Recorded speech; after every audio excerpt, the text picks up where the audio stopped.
नमस्कार।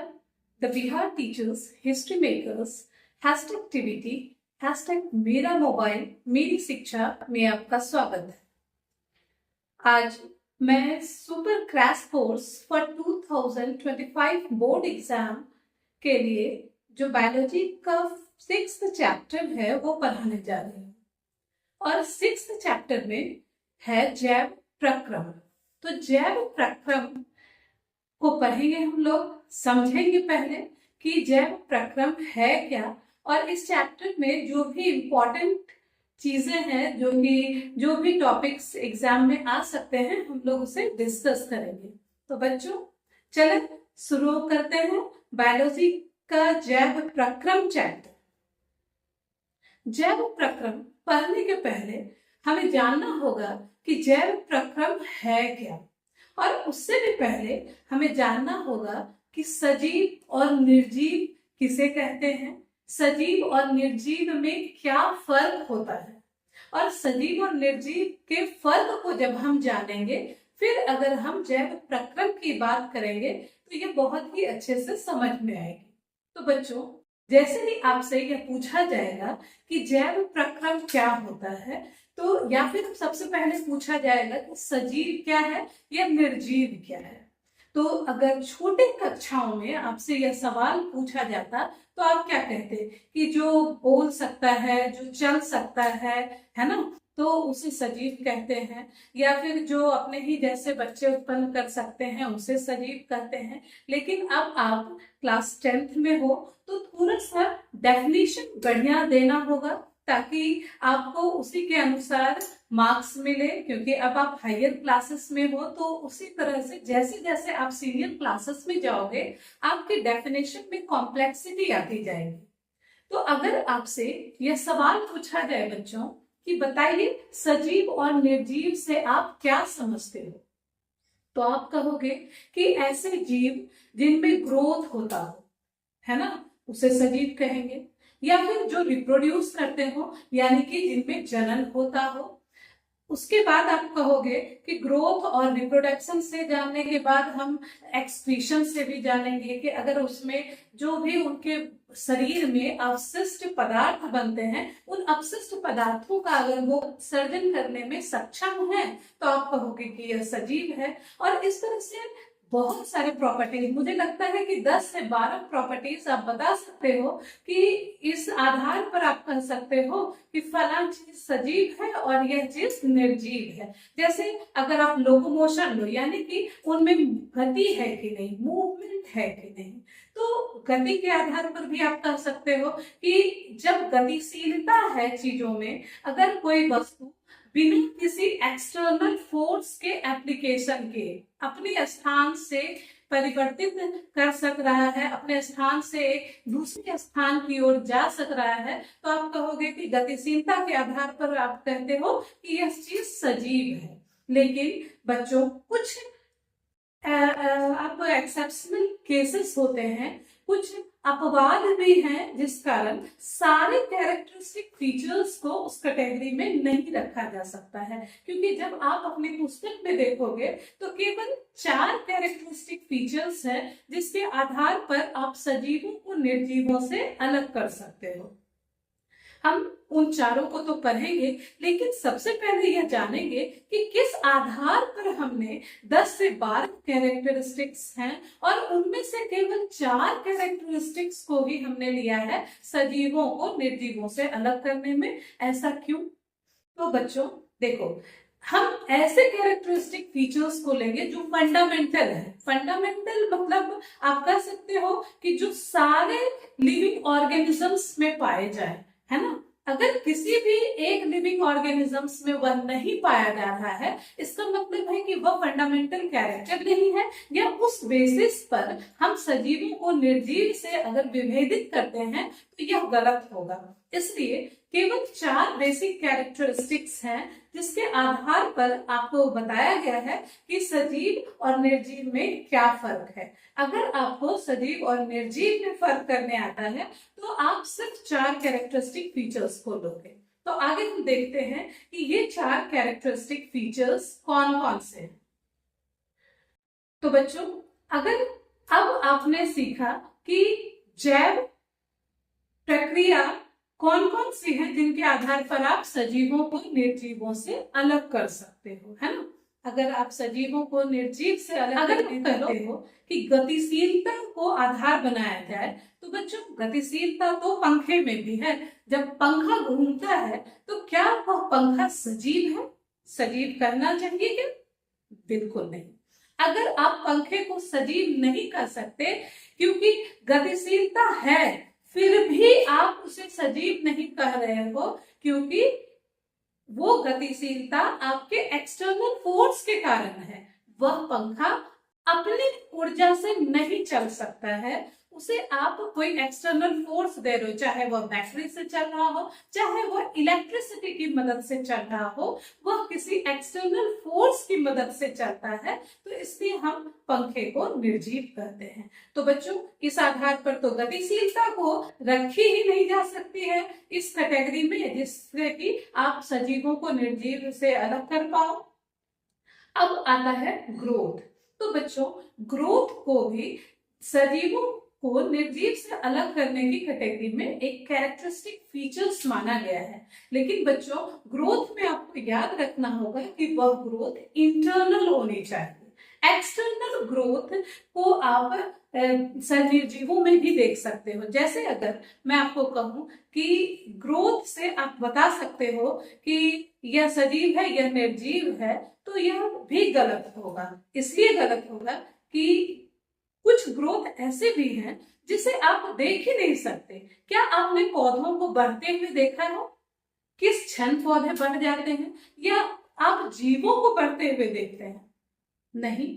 तो फिर हम कह सकते हैं कि इसे भी आप उन कैरेक्टरिस्टिक फीचर्स में नहीं रख सकते जिसके आधार पर हम सजीवों को निर्जीव से विभेदित करेंगे।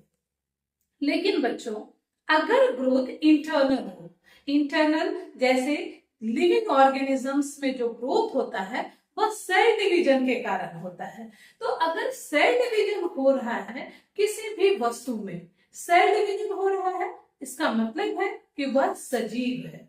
तो इस तरह से आपने देखा कि ग्रोथ को कब हम रखेंगे उन कैरेक्टरिस्टिक फीचर में जो सभी जीवों में होगा, जब वह इंटरनल होगा।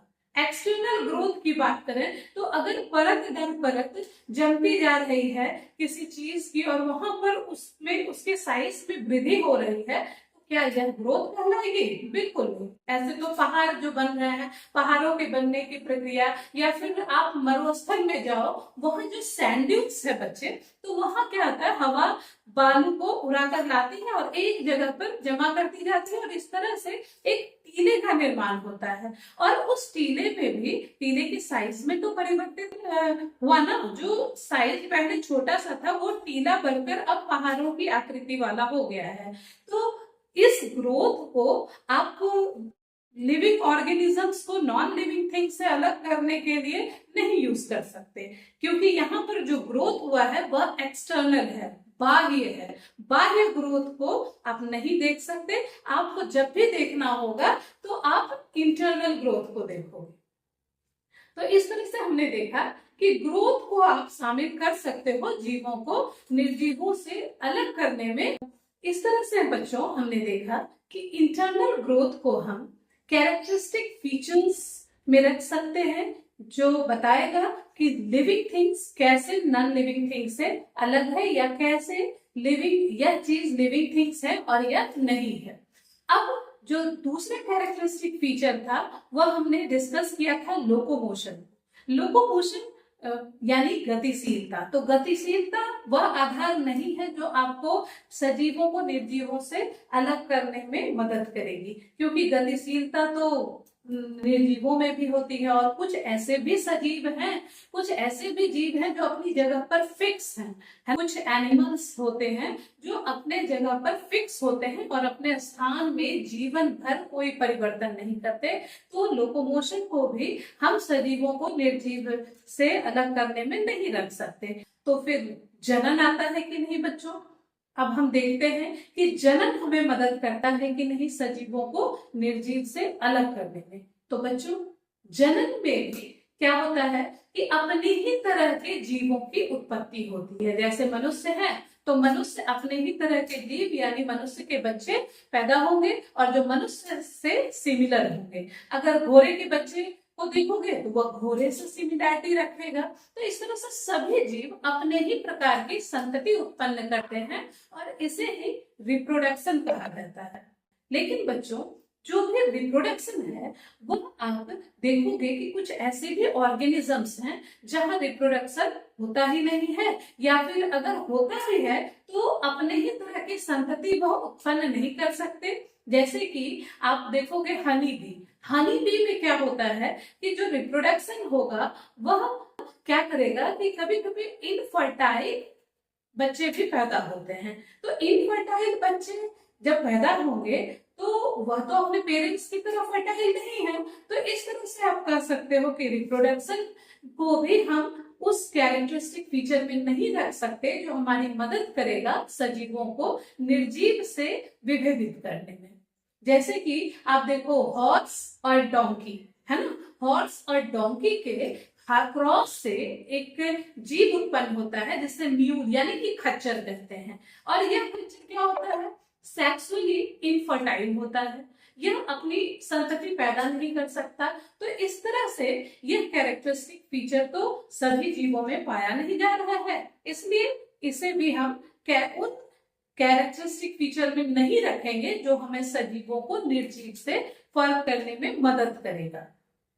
तो बच्चों, जो अगला कैरेक्टरिस्टिक फीचर है वह है रेस्पिरेशन। रेस्पिरेशन सारे जीवों में होगा, चाहे वह रेस्पिरेशन ऑक्सीजन के प्रेजेंस में हो या एब्सेंस में हो, लेकिन रेस्पिरेशन होगा ही होगा। और जब रेस्पिरेशन सारे जीवों में होगा तो आप कह सकते हो कि रेस्पिरेशन हमारी मदद कर सकता है सजीवों को निर्जीवों से अलग करने में। तो इस तरह से पहला जो कैरेक्टरिस्टिक फीचर हमने देखा था वह था ग्रोथ। ग्रोथ के बाद हमने देखा रेस्पिरेशन। रेस्पिरेशन के बाद हम बात करेंगे न्यूट्रिशन की। तो न्यूट्रिशन जो है वह भी हमारी मदद करता है। किस चीज में मदद करता है, तो जितने भी जीव होंगे वह सारे जीव में न्यूट्रिशन होगा, यानी कि उनको जो भी ऊर्जा प्राप्त होगी वह न्यूट्रिशन से ही होगी और वह भोजन ग्रहण करेगा। निर्जीव कभी भी भोजन ग्रहण नहीं करेंगे, है ना। तो इस तरह से आप कह सकते हो कि सजीवों को निर्जीवों से अलग करने में आपको न्यूट्रिशन भी हेल्प करता है। फिर जो अगला कैरेक्टरिस्टिक फीचर है वह है रेस्पिरेशन के बाद एक्सक्रीशन। अगर वह खाएगा, खाने के बाद जो उसके शरीर में अपशिष्ट पदार्थ होंगे उसे वह बाहर भी निकालेगा और यह क्रिया कहलाती है उत्सर्जन। तो जब उनमें उत्सर्जन होगा तो उत्सर्जन सारे जीवों में पाया जा रहा है। इस तरह से हम कह सकते हैं कि उत्सर्जन हमारी मदद करेगा जीवों को निर्जीव से अलग करने में। और जो सबसे इंपॉर्टेंट था वह ग्रोथ। तो इस तरह से हमने कौन कौन से गुण देखे जो हमें सजीवों को निर्जीव से अलग करने में मदद करते हैं। सबसे पहले न्यूट्रिशन, जब वह खाना खाएगा कोई भी जीव तो उसमें वृद्धि होगी, ग्रोथ होगा, और जब ग्रोथ होगा तो उसे एनर्जी के लिए रेस्पिरेशन करना होगा। तो न्यूट्रिशन, ग्रोथ, फिर क्या है, रेस्पिरेशन और एक्सक्रीशन, यही 4 गुण हमें पढ़ना है। अब इन 4 गुणों के आधार पर आप जान गए कि कौन सी चीजें सजीव है और कौन सी चीजें निर्जीव है। इन चीजों के इन बिंदुओं के आधार पर जब आपने जाना कि सजीव क्या है तो फिर अब हम देखेंगे कि जैव प्रक्रम किसे कहते हैं। तो ऐसे सारी प्रक्रियाएं जो जीवों के अंदर हो, ऐसे सभी जैविक प्रक्रियाएं जो जीवों के अंदर हो, या कह सकते हो कि ऐसे सारे फंक्शंस जो जीवों के अंदर देखने के लिए मिलते हैं और जीवों को जीवित रहने में मदद करते हैं। और इतना ही नहीं, जीवों को जीवित रखने में और उनके मेंटेनेंस में, किसी भी तरह की अगर बॉडी में क्षति हुई तो उनको कैसे मेंटेन करना है, मेंटेनेंस करने में भी जो गुण हमारी सहायता करते हैं उसे हम कहते हैं जैव प्रक्रम। और इन जैव प्रक्रम में हमें पढ़ना है 4 जैविक क्रियाएं जो हम अगली कक्षाओं में पढ़ेंगे। तो आज बच्चों आपने क्या पढ़ा कि जीव किसे कहते हैं, जीवों को निर्जीवों से कैसे अलग किया जा सकता है, और फिर आपने पढ़ा कि वह कौन कौन से गुण हैं जो सभी जीवों में पाए जाते हैं, और उन्हीं गुणों को हम जैविक प्रक्रम में पढ़ेंगे। आपने यह भी पढ़ा कि जैविक प्रक्रम किसे कहते हैं। तो बच्चों मिलते हैं अगली कक्षा में, तब तक के लिए धन्यवाद। आपको जो कुछ भी पढ़ाया गया है आप उसे एक बार अपनी पुस्तक से पढ़ें और उसको रिवाइज भी करें। Thank you, take care.